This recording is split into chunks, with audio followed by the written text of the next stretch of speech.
Want to give you a live picture this morning from Charlotte Douglas International Airport. We've been staying on your side throughout all of this, these mass cancellations at airports across the country. This is a live picture down in baggage claim where many bags still remain unclaimed this morning.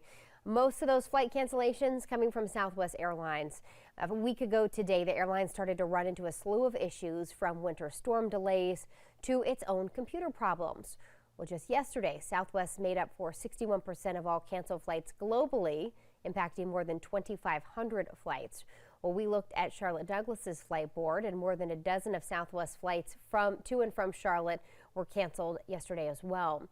The situation not looking much better this morning. There have been 3 delays and 14 cancellations at Charlotte Douglas International. Right now, 12 Southwest flights in and out of Charlotte already canceled. That's the red you see there on your screen. The airline anticipates most of its flights will be impacted through the rest of the week, but Southwest officials say that they're optimistic they'll be able to get back on track by the new year. These flights have impacted more than just people's holidays plans. One woman tells us her visit in Charlotte is lasting longer than expected, and it's creating a big medical scare as she's hundreds of miles away from her doctor. Kim Gaskins has her story. I don't care about my luggage. I don't care if my luggage was in Chicago right now. I just want to go home. I love them, but I just want to go home. When Jan Bray flew from Nashville to Charlotte to see her daughter and grandkids for the holidays, she expected to fly back by December 27th. When her Southwest flight got canceled, she was worried about more than just a delayed return home. My health. As of tomorrow, I'm out of medicine. And being this far away from your doctors, it's scary. Bray has been on dialysis for the last year, treating a kidney disease that she's had her whole life. Her daughter has been driving her every other day to a dialysis center in Indian Trail, but that only covers part of her treatment. It's 4 medications that I'm out of. She says she takes about 28 pills a day to combat all the symptoms of her dialysis, and she's running dangerously low on several of them.